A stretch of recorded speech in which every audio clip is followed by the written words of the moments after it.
이제 누가복음 강해로는 33번째 시간입니다. 실족하지 않는 자가 복이 있다, 그런 주제로 말씀 전하겠습니다. 실족하지 않는 자가 복이 있다. 자, 오늘부터 이제 구역 릴레이 새벽기도 하는 날이죠. 그래서 제가 이제 이 한 목적은 그래도 매주 평균 20명 이상은 새벽기도 나와야 되지 않겠는가, 이런 생각을 가지고 했는데 오늘 이렇게 쉬어보니까 20명은 나오신 것 같아요. 그죠? 20명 나오신 것 같아요. 그래서 이렇게 해서 이제 조금씩 더 새벽기도 나오신 분들을 좀 이렇게 늘려가야 되겠다, 그런 생각으로 이 목적으로 이렇게 하게 됐습니다. 그래서 기존에 새벽기도 나오시는 분들이 있고 거기 조금만 더 이렇게 몇 명씩만 더 나오시면 우리가 매일 새벽기도 해야 되잖아요. 옛날에 이제 며느리들이 아궁에 불 끄면 어떻게 돼요? 큰일 나는 거예요. 집안이 망한다고. 이 기도의 불이 꺼지면 안 되는데 이 교회 사역의 동력이 확 불타오르려면 최소한도 그 정도가 매일 새벽기도 해야 되지 않겠나, 그런 생각이 들어서 이렇게 하게 됐습니다. 오늘 아침에 오신 여러분 주님의 이름으로 환영합니다. 예비하신 복으로 하나님이 채워주실 줄 믿습니다. 자, 오늘 우리가 이 본문을 읽고 우리 모두는 좀 깜짝 놀랍니다. 저도 맨 처음에 성경을 읽을 때 이 부분을 읽고 많이 놀랐어요. 왜냐하면 세례 요한이지 않습니까? 예? 오늘 예수님이 말한 것처럼, 말씀하신 것처럼 선지자보다 훨씬 위대한 선지자고 여자가 낳은 자 중에 세례 요한보다 큰 자는 없다 그랬어요, 예수님이. 이거 엄청난 거잖아요. 그럼 이제까지 태어난 모든 사람들 중에 정말 엄청난 사람이 세례 요한인데 그 세례 요한의 믿음이 흔들리고 있다는 거예요. 지금 흔들리고 있어요. 그 흔들리는 세례 요한의 믿음을 보고 우리 예수님이 말씀하시기를 실족하지 않는 자가 복이 있다고 말씀을 하셨어요. 그 사람이 뭐 선지자냐, 랍비냐, 뭐 얼마나 위대한 목사냐, 신학자냐, 뭐 이런 게 중요한 게 아닙니다. 그렇게 됐다고 복 받은 게 아니에요. 중요한 건 뭐냐면은 이 믿음이 흔들리지 않는 자, 그 사람이 복이 있다는 거예요. 그것은 세례 요한의 믿음이 이렇게 흔들리고 있다면은, 거의 실족하는 지경에 지금 가고 있다면은 우리 모든 사람들은 뭐 말할 것도 없겠죠. 그래서 오늘은 이제 이 세례 요한의 믿음이 왜 흔들렸는지 거기에 대해서 좀 말씀을 잠깐 묵상해 보고, 이 믿음이 흔들리지 않고 새벽에 나와서 이렇게 기도하시는 여러분 같은 분들은 얼마나 복받은 사람인지 이 두 가지 말씀을 한꺼번에 하셨어요, 우리 예수님께서. 아침에 잠깐 묵상해 보겠습니다. 자, 지금 세례 요한은 어떤 처지에 있어요? 감옥에 갇혀 있죠. 헤롯 안티파스라고 하는 그 갈릴리 지역을 다스리는 분봉 왕입니다. 그러니까 예수님 태어날 때는 헤롯 대제가 다스렸죠. 헤롯 대제, 그 헤롯 대제 아들이에요. 이 사람은 헤롯 대제가 그 이스라엘 땅을 다 다스렸어요. 한 사람이, 예수님. 근데 그 사람은 이제 BC 4년에 죽지 않습니까? 그 사람 죽어요. 헤롯은. 그 죽으면서 이 이스라엘 땅을 로마가 세 등분으로 나누었어요. 나누어서 다 이제 아버지처럼 한 사람에게 맡기지 않고 세 등분으로 나누어서 헤롯 대제 세 아들에게 한 덩어리씩 줬습니다. 그 중에 이제 이 갈릴리 지역을 다스리던 왕이 헤롯 대제의 아들 중에 하나인 헤롯 안티파스라고 하는 사람이에요. 그리고 그 옆 동네 이 빌립보 지방을 다스리던 사람은 헤롯 빌립이란 또 다른 아들이고, 예루살렘이 있는 유대 땅은 헤롯 아켈리우스라고 하는 아들에게 줘서 이제 그 당시 다스리게 됐습니다. 이 부분은 제가 공간복음하면서 여러 번 가르쳤기 때문에 오늘 또 아침에 자세히 하지는 않겠습니다. 하여튼 이 헤롯 안티파스가 자기 동생, 옆 동네에 있는 그 자기 동생의 아내가 굉장히 이뻤나 봐요. 헤로디아라는 여자가 이걸 뺏어가지고 자기 아내로 삼았어요. 그러니까 헤로디아도 굉장히 그런 요사스러운 여자죠. 자기 아내로 삼았어요. 이건 도덕적으로나 뭐 모든 면에서 받아들일 수 없는 거기 때문에 세례 요한이 엄청나게 꾸짖고 책망을 했습니다. 이 부도덕한 짓에 대해서 세례 요한이 책망을 했어요. 그러니까 세례 요한이 설교만 한 게 아니에요. 이 정치적인 지도자잖아요. 그 사람의 도덕적인 잘못에 대해서도 엄청나게 책망을 했어요. 우리 예수님도 하나님 나라의 복음을 주로 전하셨지만은 이 헤롯의 잘못한 데 대해서는 책망을 하시고 여우는 상당히 심각한 욕이죠. 그래서 정치인들에 대해서, 이 사악한 정치인들에 대해서 예수님도 욕을 하셨어요. 여우 같은 놈이라고. 자, 세례 요한이 책망을 하니까 이 권력자가 불타고 나니까 세례 요한을 체포해 버렸습니다. 그래 감옥에 가둬버렸어요. 결국 이제 감옥에서 나오지 못하고 세례 요한이 순교를 하게 되는데, 감옥에 갇혀 있잖아요 지금. 근데 이제 뭐 그 당시에 뭐 지금처럼 뭐 변호사가 있고 뭐 검사가 있고 판사가 있고 삼심제도가 있고 뭐 이런 시대가 아니잖아요. 예? 그야말로 우리나라의 원님 재판이라는 말이 있는데 재판관 맘대로죠. 그 통치자가 재판관이죠. 죽게 생겼단 말이에요. 언제 죽을지 모르는 상당히 불안한 상태에 있습니다. 불안한 상태에. 그런 가운데 있으면서 그가 간절히 소망하고 기다리는 게 있었어요. 이제 그게 흔들리기 때문에 오늘 그 믿음이 무너지는 겁니다. 그걸 좀 생각해 봐야 되겠어요. 우리에게 연관이 돼요. 자, 19절 말씀을 한번 읽어보겠습니다. 시작.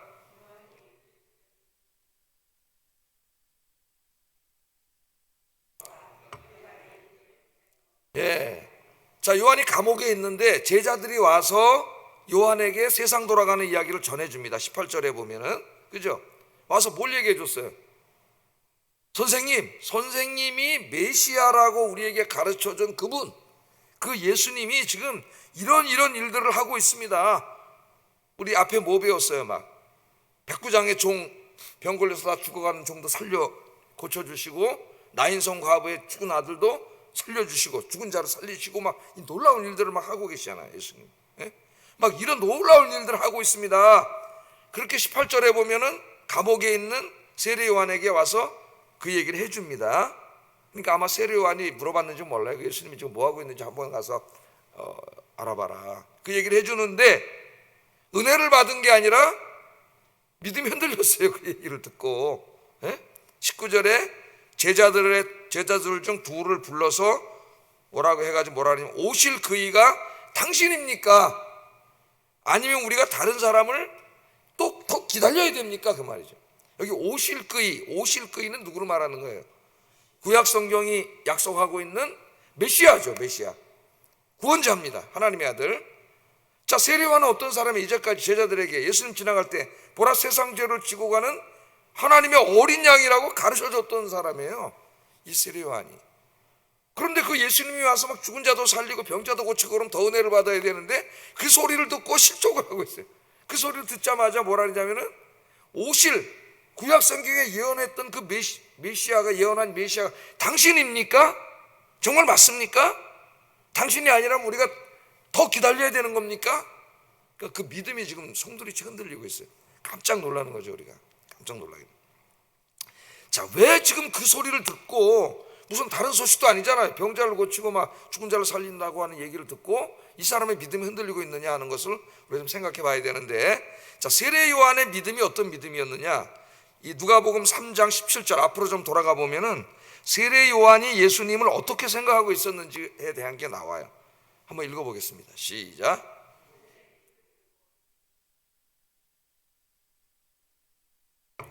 쭉정이는 꺼지지 않는 불에 태우시리라. 아멘.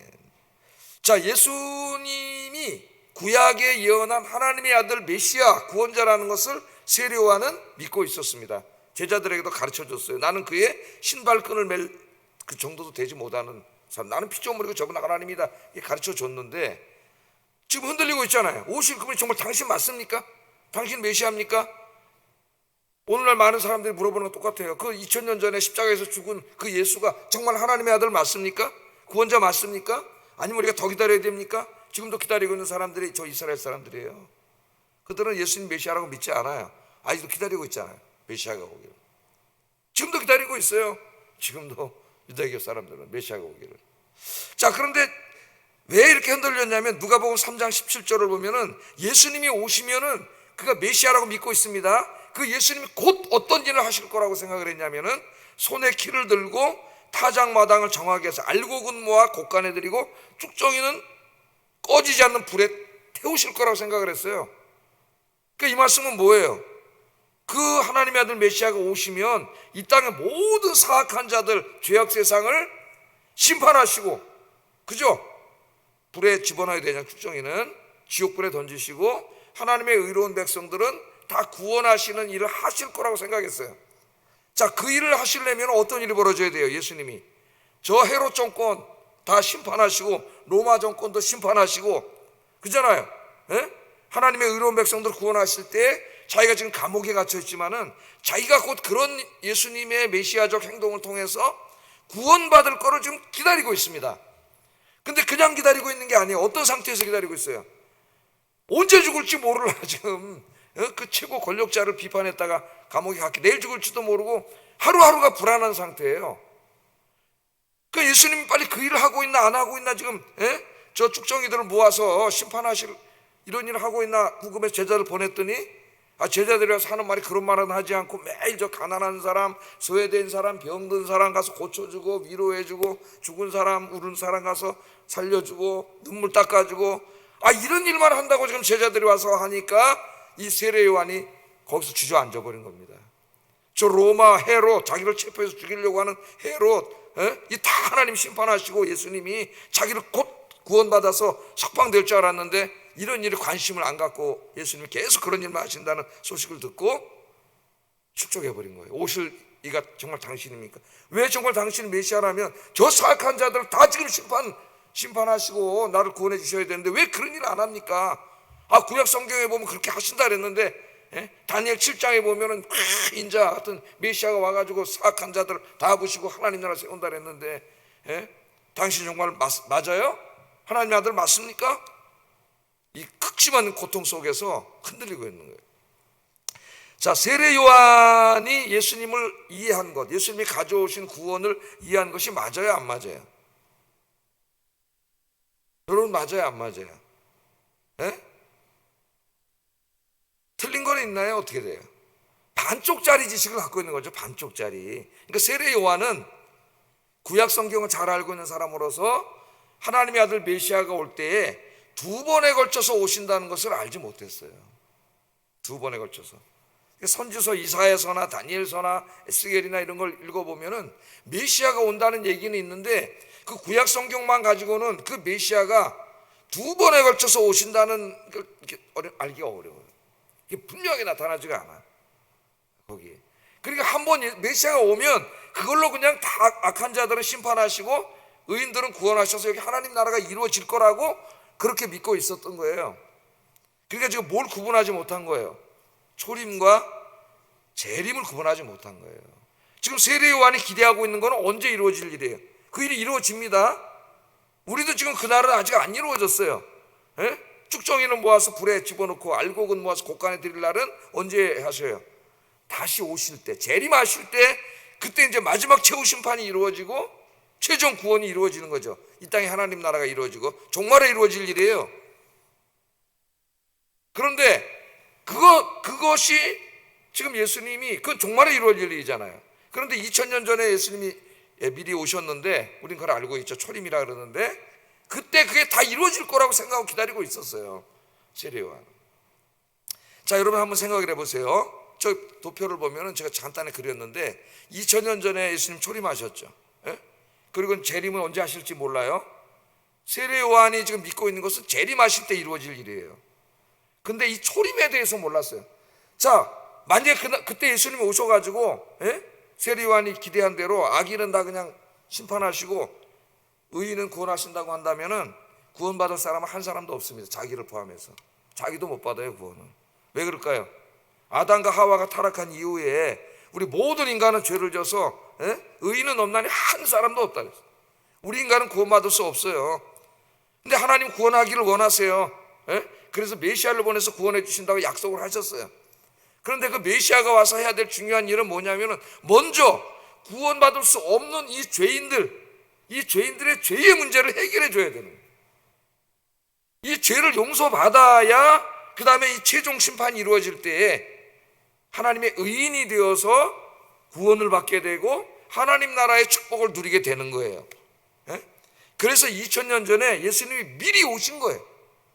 최종 구원을 위해서 오실 때는 아직 안 오셨어요. 우리도 기다리고 있습니다. 세례 요한하고 별 차이가 없어요. 거기에 대해서는. 그러나 우리는 뭘 알고 있어요? 2000년 전에 예수님이 오셔서 십자가에서 죽으심으로 구원받을 수 없는 우리의 모든 죄를 다 대신 짊어지시고 죽으심으로 우리가 구원받을 수 있는 길을 활짝 열어주신 거죠. 누구든지 예수님을 믿기만 하면은 죄사함 받고 구원받아 하나님의 백성이 되는 거죠. 그러니까 예수님이 지금 오셔서 하는 일들은 바로 그 구원의 일을 하고 있는 거예요. 그걸 몰랐어요, 이 세례 요한 같은 사람이. 예? 그래서 22절에 세례 요한의 질문에 대해서 예수님께 대답을 하시잖아요. 한번 읽어보겠습니다. 시작.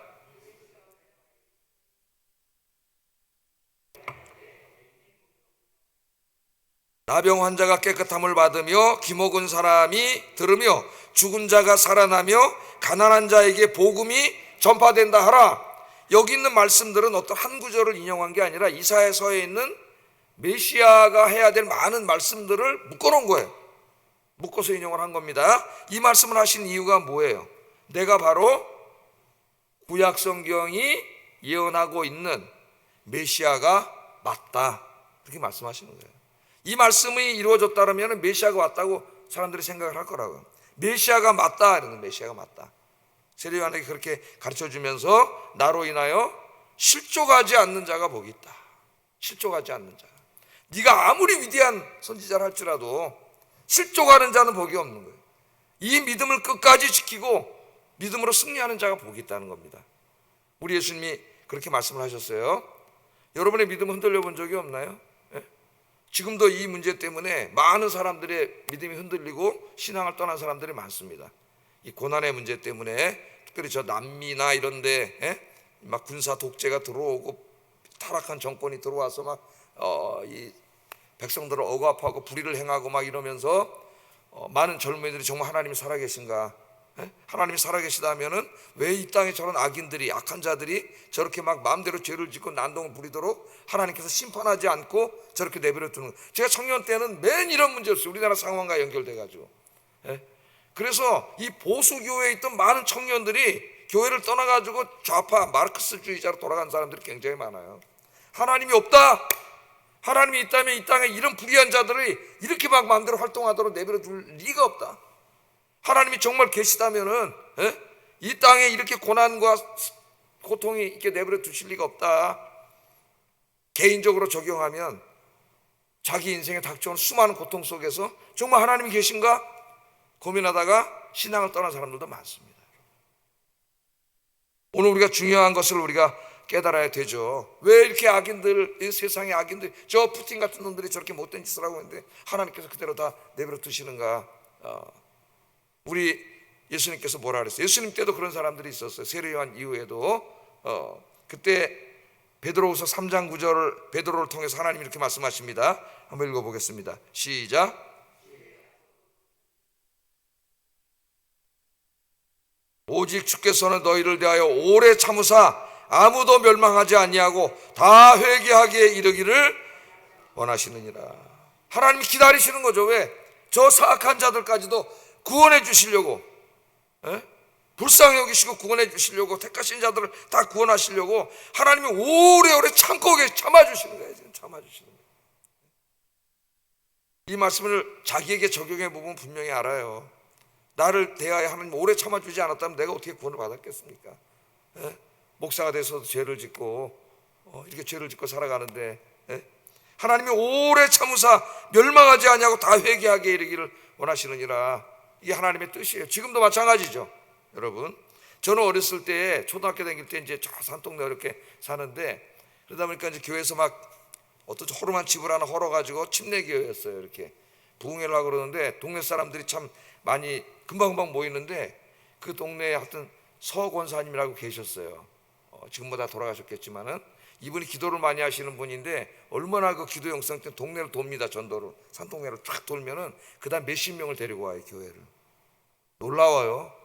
우리 어머니도 그래서 교회를 원래 다니시다가 이제 끊었다가 다시 교회를 나가게 되신 게 그때예요. 젊었을 때. 그 동네에 막 아줌마들 모아놓고 그냥 확 기도하는데 그 영성이, 지금 그런 영성 있는 사람 찾아보기가 어려울 정도로 그 영적인 힘이 엄청나.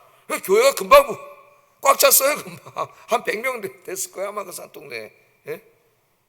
그런 분이 있었어요. 막 부흥회하려고 그러는데 그럼 막 저 진짜 그 산동네 카나다에서 오신 목사님 이런 목사님들 와서 한국에 가난한 동네 와가지고 막 그 설교와 그런 걸 들었어요. 어렸을 때 산동네에서.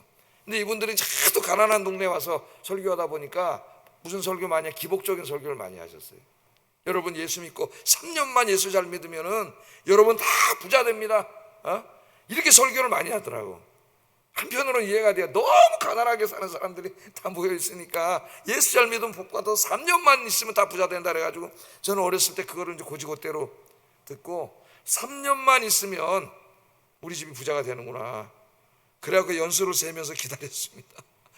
3년이 다는 애가 중학교 1학년 때 제가 중학교 1학년 3년이 됐는데 부자가 안 되는 거야. 이게 더 어려움이 경제적으로 더 어려운 거예요.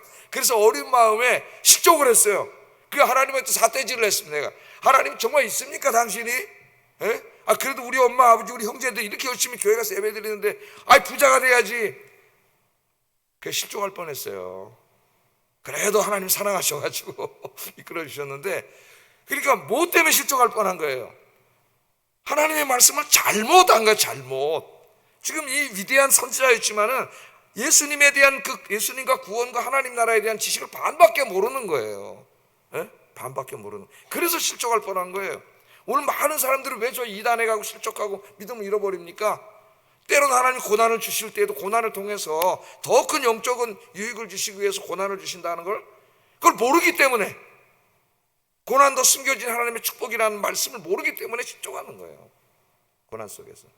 그래서 정말 주님 앞에 굳건히 서려면은 믿음의 말씀이 굳건히 서야 됩니다. 그래서 이번에 이제 12월 달인데 2월 달까지 신약 일독 꼭 하셔야 됩니다.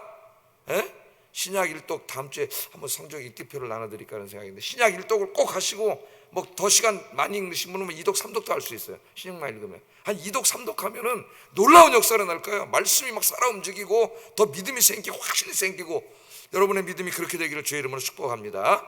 기도도 막 많이 하세요. 흔들리지 않게. 우리 예수님 분명히 말씀하시잖아요.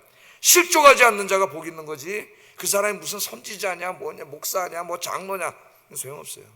그 믿음이 흔들리지 않고 실족하지 않고 주님에 대한 굳건한 소망을 가지고 매일매일 주님 안에서 행복하고 기쁨을 누리며 사는 사람이, 그 사람이 진짜 신앙이에요. 여러분들 그런 분이 되길 주의 이름으로 축복합니다. 그럼 매일이 행복해요. 매일이 행복해. 벌써 28분이네. 자, 그 얼마나 행복한 사람들인가를 예수님이 그 다음에 설명해 주신 거예요. 28절에 이제 이렇게 말합니다. 내가 너희에게 말하노니 여자가 낳은 자 중에 요한보다 큰 자는 없다. 근데 뭐라 그래? 그 다음에 하나님 나라에서는 극히 작은 자도 그보다 크다. 그 말이에요. 극히 작은 자도. 자, 세례요한은 어떤 사람이에요? 예수님 세례요한이 어떤 사람인가 설명을 해줍니다. 24절부터 28절. 정말 인간적으로는 이런 사람이 없는 거예요. 예수께서 무리에게 요한에 대해 말씀하시되 너희가 뭘 보러 광야에 나갔더냐 쭉 말씀하시다가 뭐라 그럽니까? 이제 이 사람은 선지자보다도 훌륭한 자니라. 구약에 그 위대한 선지자가 많은데 선지자보다도 훌륭한 자예요.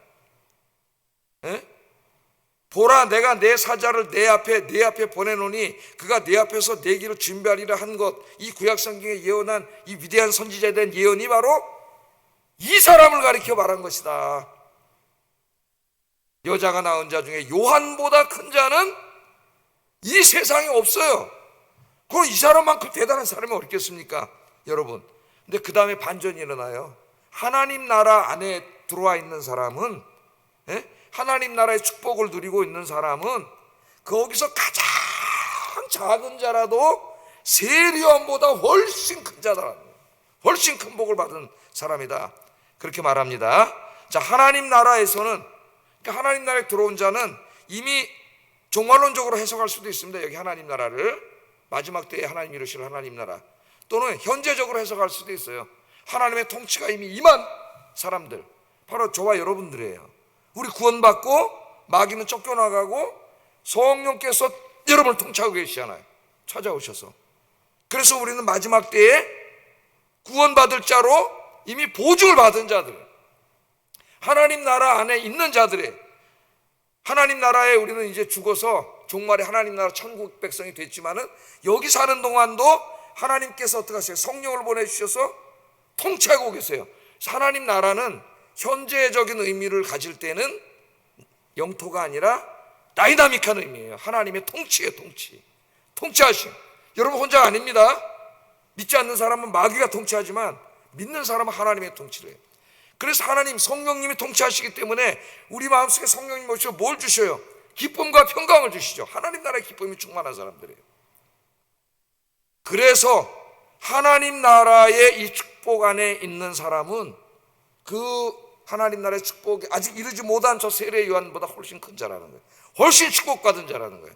그러니까 우리가 얼마나 복받은 자인가를 예수님 말씀하시는 겁니다. 여러분, 중요한 거는 내가 무슨 목사냐, 신학자냐, 뭐 선지자냐, 뭐 장로냐, 권사, 그런 거 하나도 안 중요해요. 그건 다 껍데기일 뿐이에요.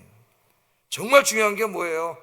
내가 예수 그리스도를 믿고 주님에 대한 그 구원과 하나님 나라에 대한 올바른 지식을 갖고, 그래서 하나님 나라의 기쁨이 충만하고 행복한 사람, 이렇게 새벽에 나와서 기도하고 주님과 함께 하는 사람, 그 사람이 하나님 나라에서 가장 축복받은 사람이다. 세례 요한보다도 훨씬 큰 자다.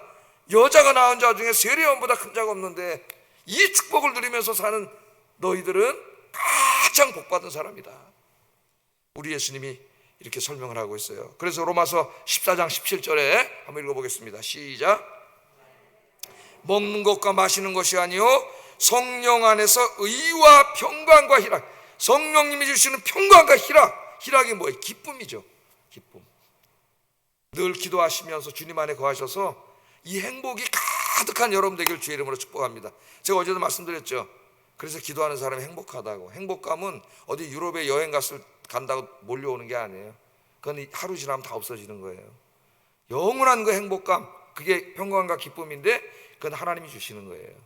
주님 안에서 이것을 여러분 누리고 계십니다. 매일 기도하셔서 매일매일 누리시기를 주의 이름으로 축복합니다. 기도하겠습니다. 자, 첫째 기도 제목이에요. 복음의 진리를 정확하고 분명하게 알게 하시고, 그래서 그 믿음이 흔들리지 않고 실족하지 않게 하소서. 실족하지 않는 자가 복이 있습니다, 여러분. 실족하지 않으려면 진리 위에 굳건히 서야 돼요. 두 번째, 예수 믿고 구원받은 내가 선지자보다도 더 복받은 자임을 깨닫게 하시고 성령님이 주시는 천국의 기쁨이 가득하게 하소서. 오늘 하루도 가득하게 하소서. 기쁨과 평강이 가득하게 하소서. 감사하게 하소서. 기도하겠습니다.